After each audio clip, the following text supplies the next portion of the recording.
ಪ್ರಯತ್ನ ಎನ್ನುವುದನ್ನ ನಿಷ್ಠೆಯಿಂದ ಮಾಡಿದರೆ ಸೋಲುವ ಭಯದಲ್ಲೂ ಕೂಡ ಗೆಲ್ಲುವ ಭರವಸೆ ಇದ್ದೇ ಇರುತ್ತದೆ. ಅಧಿಕಾರಕ್ಕಾಗಿ ನಾವು ಅನವಶ್ಯಕವಾಗಿ ಹೋರಾಡಬೇಕು. ಆದರೆ ಯಾವುದರ ಮೇಲೆ ನಮಗೆ ಅಧಿಕಾರ ಇರುವುದಿಲ್ಲವೋ ಅದರ ಮೇಲೆ ಮೋಹ ಇರಬಾರದು. ಮುಖದ ಮೇಲೆ ನಗು, ಹೃದಯದಲ್ಲಿ ಪ್ರೀತಿ, ಬಾಯಲ್ಲಿ ಸತ್ಯದ ವಚನ ಮತ್ತೆ ಕೈಯಲ್ಲಿ ದಾನ, ಶ್ರೇಷ್ಠ ಜೀವನ ನಿಮ್ಮದಾಗುತ್ತದೆ. ಯಾವುದು ನಿನ್ನ ಭಾಗ್ಯದಲ್ಲಿ ಇದೆಯೋ ಅದು ನಿನಗೆ ಸಿಕ್ಕೇ ಸಿಗುತ್ತದೆ. ಯಾವುದು ನಿನ್ನ ಭಾಗ್ಯದಲ್ಲಿ ಇಲ್ಲವೋ ಅದು ನೀನು ಎಷ್ಟೇ ರೀತಿಯಲ್ಲಿ ಪ್ರಯತ್ನ ಪಟ್ಟರೂ ಕೂಡ ಅದು ನಿನಗೆ ಸಿಗದು. ನಿಮ್ಮಲ್ಲಿರುವುದನ್ನ ಕೊಟ್ಟು ನೋಡಿ. ನಿಮ್ಮಂತ ಶ್ರೇಷ್ಠ ವ್ಯಕ್ತಿ ಯಾರೂ ಕೂಡ ಇರುವುದಿಲ್ಲ. ಕೊಟ್ಟಿರುವುದನ್ನ ಕೇಳಿ ನೋಡಿ. ನಿಮ್ಮಂತ ದುಷ್ಟ ವ್ಯಕ್ತಿ ಯಾರೂ ಇರುವುದಿಲ್ಲ. ಇದು ಇವತ್ತಿನ ವಾಸ್ತವಿಕತೆ. ಒಳ್ಳೆಯ ಕೆಲಸವು ಎಂದಿಗೂ ಕೂಡ ವ್ಯರ್ಥವಾಗುವುದಿಲ್ಲ. ಯಾವಾಗಲೂ ದೇವರಿಂದ ಪ್ರತಿಫಲಕ್ಕೆ ಒಳಪಡುವುದು. ನೀವು ಒಳ್ಳೆಯ ಕಾರ್ಯವನ್ನ ಮಾಡುತ್ತಾ ಸಾಗಿ.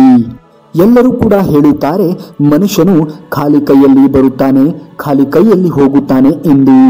ಆದರೆ ಮನುಷ್ಯನು ಬರುವಾಗ ಭಾಗ್ಯದ ಜೊತೆ ಬರುತ್ತಾನೆ, ಹೋಗುವಾಗ ಕರ್ಮದ ಫಲವನ್ನ ಹೊತ್ತಿಕೊಂಡು ಹೋಗುತ್ತಾನೆ. ಕಾಣದ ಕೈಗಳಿಂದ ಸಾವಿರಾರು ಕುತಂತ್ರಗಳು ನಡೆದರೆ ಏನಂತೆ? ಮೇಲೊಬ್ಬ ಎಲ್ಲವನ್ನ ವೀಕ್ಷಿಸುತ್ತಿರುವನು. ನಿಮ್ಮ ಕಣ್ಣೀರಿನ ಎಲ್ಲ ಹನಿಗಳಿಗೆ ನ್ಯಾಯ ನೀಡುವನು. ನೀವು ಏಕೆ ಅನಗತ್ಯವಾಗಿ ಚಿಂತಿಸುತ್ತೀರಿ? ಯಾರಿಗಾಗಿಯೂ ಯಾಕೆ ಹೆದರುವಿರಿ? ಯಾರು ನಿಮ್ಮನ್ನ ಕೊಲ್ಲಲು ಸಾಧ್ಯವಿಲ್ಲ. ಅಂತಿಮವಾಗಿ ಆತ್ಮ ಹುಟ್ಟುತ್ತೆ, ಸಾಯುತ್ತೆ, ಅಷ್ಟೇ ಅಲ್ಲವೇ? ನಿರಾಸೆಯ ಬದುಕು ಎಂದು ಕೂರಬಾರದು. ಎಲ್ಲ ಕಷ್ಟಗಳು ನಮಗೆ ಎಂದು ಭಾವಿಸಬಾರದು. ಎಲ್ಲರಿಗಿಂತ ನಾವೇ ಉತ್ತಮರು ಎಂದು ಬೀಗಬಾರದು. ಯಾಕೆಂದರೆ ನಮಗಿಂತ ಉತ್ತಮರು ಇದ್ದಾರೆ, ನಮಗಿಂತ ಕಷ್ಟದಲ್ಲಿ ಇದ್ದವರು ಇದ್ದಾರೆ. ಎಲ್ಲ ಸಮಯದಲ್ಲೂ ಕೂಡ ಮನುಷ್ಯರಾಗಿದ್ದರೆ ಸಾಕು. ನಿಮ್ಮನ್ನ ನಿರ್ಲಕ್ಷಿಸುವವರು ಎಂತಹ ಮಹಾನ್ ವ್ಯಕ್ತಿಗಳಾಗಿದ್ದರೂ ಅವರಿಂದ ದೂರವಿರಿ. ನಿಮಗೆ ಬೆಲೆ ಕೊಡುವವರು ಸಾಮಾನ್ಯ ವ್ಯಕ್ತಿಗಳಾಗಿದ್ದರೂ ಕೂಡ ಪರವಾಗಿಲ್ಲ, ಅವರನ್ನ ಗೌರವಿಸುವುದನ್ನ ಕಲಿಯಿರಿ. ನಂಬಿ ಮೋಸ ಹೋದೆವು ಎಂದು ಪ್ರಾಮಾಣಿಕರು ಚಿಂತಿಸಬೇಕಾಗಿಲ್ಲ.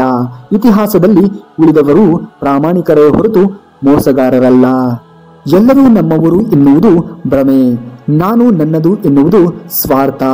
ಅವರು ನನ್ನವರು ಎಂಬುವುದು ಶುದ್ಧ ಸುಳ್ಳು. ನಿಮಗಾಗಿ ನೀನು ಎನ್ನುವುದೇ ಸತ್ಯ. ಆದ್ದರಿಂದ ಏನನ್ನ ಯಾರಿಂದಲೂ ಕೂಡ ಬಯಸದೇ ಇರುವುದು ಸೌಖ್ಯ. ದುಃಖ ಶಿಕ್ಷೆ ಅಲ್ಲ. ಶಿಕ್ಷಣ ತಾಯಿ ತನ್ನ ಮಗುವಿನ ಒಳಿತಿಗಾಗಿ ಹೇಗೆ ಶಿಕ್ಷೆ ಕೊಡುತ್ತಾಳೆಯೋ ಹಾಗೆ ಭಗವಂತನು ಕೂಡ ನಮ್ಮ ಉದ್ಧಾರಕ್ಕಾಗಿ ದುಃಖವನ್ನ ಕೊಡುತ್ತಾನೆ. ಇದು ಶಿಕ್ಷೆ ಅಲ್ಲವೇ ಅಲ್ಲ, ಇದು ಒಂದು ರೀತಿಯ ಶಿಕ್ಷಣ ಇದ್ದಂತೆ. ದುಡಿದು ತಿನ್ನುವ ಸಮಯದಲ್ಲಿ ಕುಳಿತು ತಿಂದರೆ, ಕುಳಿತು ತಿನ್ನುವ ಸಮಯದಲ್ಲಿ ಬೇಡಿ ತಿನ್ನಬೇಕಾಗುತ್ತದೆ. ನಡೆಯುತ್ತಿರುವಂತಹ ದಾರಿಯಲ್ಲಿ ಚುಚ್ಚುವ ಮುಳ್ಳುಗಳಿದ್ದರೆ ಪಾದರಕ್ಷೆಗಳನ್ನ ನೆಟ್ಟಿ ನಡೆ. ಬದುಕಬೇಕು ಎನ್ನುವಂತಹ ದಾರಿಯಲ್ಲಿ ಚುಚ್ಚಿ ಮಾತನಾಡುವ ಜನರಿದ್ದರೆ ನಿನ್ನ ಪಾದರಕ್ಷೆಗಳನ್ನ ಬಿಡುವ ಸ್ಥಳದಲ್ಲಿ ಬಿಟ್ಟು ನಡೆ. ನಮ್ಮ ಬಹಳ ದೊಡ್ಡ ವೈರಿ ಅಂದರೆ ಅದು ಅಹಂಕಾರ. ಅದು ನಮ್ಮ ಸ್ನೇಹಿತರಂತೆ ತೋರಿಸಿಕೊಳ್ಳುತ್ತದೆ, ಆದರೆ ನಮ್ಮ ವಿರುದ್ಧವೇ ಅದು ಕೆಲಸವನ್ನ ಮಾಡುತ್ತದೆ. ನಮ್ಮೊಳಗಿನ ಅಹಂಕಾರವೆಲ್ಲ ಕಂಡಾಗಲೆಲ್ಲ ಅದನ್ನ ಹತ್ತಿಕ್ಕುವ ದಮನ ಮಾಡುವ ಕೆಲಸವನ್ನ ಮಾಡುತ್ತಲೇ ಇರಬೇಕು.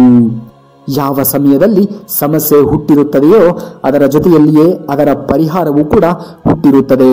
ಇದು ನೆನಪಿನಲ್ಲಿ ಇರಲಿ. ಜಗತ್ತಿನ ಅತಿದೊಡ್ಡ ಗುರು ಎಂದರೆ ಅದು ಸಮಯ. ಯಾಕೆಂದರೆ ಅದು ಎಲ್ಲವನ್ನ ಕಲಿಸುತ್ತದೆ. ನಮಗೆ ಕಷ್ಟ ಅಂತ ಬಂದಾಗ ಯಾರು ನಿಮಗೆ ಸಹಾಯ ಮಾಡಲಿಲ್ಲ ಎಂದುಕೊಳ್ಳುವ ಮುಂಚೆ ಯೋಚನೆ ಮಾಡಿ, ನಾವು ಸುಖದಲ್ಲಿದ್ದಾಗ ಯಾರಿಗಾದರೂ ಸಹಾಯ ಮಾಡಿದ್ದೇವಾ ಎಂದು. ಹಾಗೆ ನಾವು 4 ಜನರಿಗೆ ಸಹಾಯ ಮತ್ತು ಒಳ್ಳೆಯ ಕೆಲಸಗಳನ್ನ ಮಾಡಿದ್ದರೆ ದೇವರು ಯಾವುದಾದರೂ ಒಂದು ರೂಪದಲ್ಲಿ ಬಂದು ನಮ್ಮ ಕಷ್ಟ ಕಾಲದಲ್ಲಿ ನಮ್ಮನ್ನ ಕಾಪಾಡಿಯೇ ಕಾಪಾಡುತ್ತಾನೆ ಎನ್ನುವಂತ ನಂಬಿಕೆ ಇರಲಿ. ನಾನು ನನ್ನದು ಎಂದು ಮೆರೆಯಬೇಡ. ಈ ಜಗತ್ತಿನಲ್ಲಿ ನಾನು ನನ್ನದು ಎನ್ನುವುದೇ ಇಲ್ಲ. ಹುಡುಕಲು ಹೋದರೆ ನೀನೇ ಇರುವುದಿಲ್ಲ. ಕಠಿಣವಾಗಿರುವ ಕಬ್ಬಿಣವನ್ನ ಬೆಂಕಿ ಕರಗಿಸುತ್ತದೆ. ಭಗವಂತನ ನೆನಪು ಬೆಂಕಿಗಿಂತ ಕ್ಷೀಣ್ಯವಾದದ್ದು. ಅದು ಜನ್ಮ ಜನ್ಮಾಂತರದ ಪಾಪಗಳನ್ನು ಕೂಡ ಕರಗಿಸಿ ಬಿಡುತ್ತದೆ.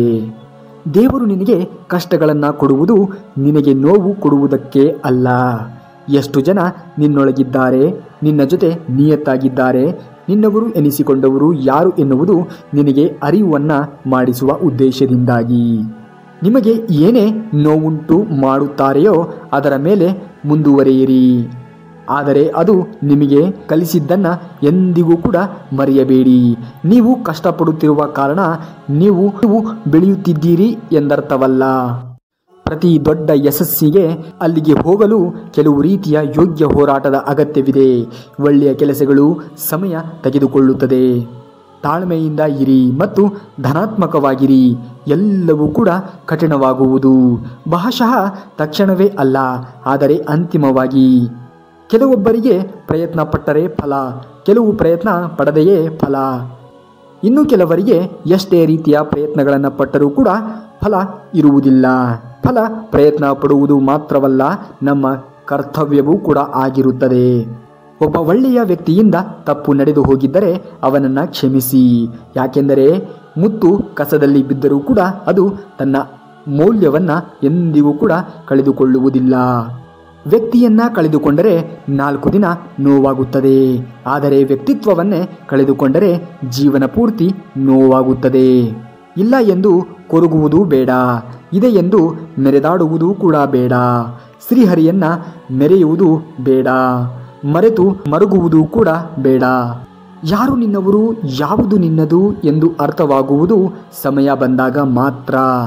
ಹಾಗಾಗಿ ಆ ಒಂದು ಸಮಯ ಬರುವವರೆಗೂ ಕಾಯಿರಿ. ತಾಳ್ಮೆ ಮನುಷ್ಯನಿಗೆ ಬಹಳ ಮುಖ್ಯ. ಯಾವ ಕೆಲಸವನ್ನು ಮಾಡುವ ಮೊದಲು 10 ಬಾರಿ ಯೋಚಿಸಿ ಹಾಗೂ ತಾಳ್ಮೆಯಿಂದ ನಿರ್ಧಾರವನ್ನು ತೆಗೆದುಕೊಳ್ಳಿ. ಯಾವಾಗ ನೀವು ತಾಳ್ಮೆಯಿಂದ ನಿರ್ಧಾರವನ್ನು ತೆಗೆದುಕೊಳ್ಳುತ್ತೀರೋ ಆ ಕೆಲಸ ಬಹಳಷ್ಟು ಯಶಸ್ವಿಯಾಗುತ್ತದೆ. ಇದು ಕಟ್ಟಿಟ್ಟ ಬುತ್ತಿಯಂತೆ. ಇನ್ನು ಇದೇ ರೀತಿಯಾಗಿರುವಂತಹ ಮಾಹಿತಿಗಳಿಗಾಗಿ ನಮ್ಮ ಚಾನಲ್ನ ಸಬ್ಸ್ಕ್ರೈಬ್ ಮಾಡ್ಕೊಳ್ಳಿ ಅಂತೇಳಿ ಹೇಳ್ತಾ ಮುಂದಿನ ವಿಡಿಯೋದಲ್ಲಿ ಸಿಗುವವರೆಗೂ ಧನ್ಯವಾದ. ಕರುನಾಡಿಗೆ.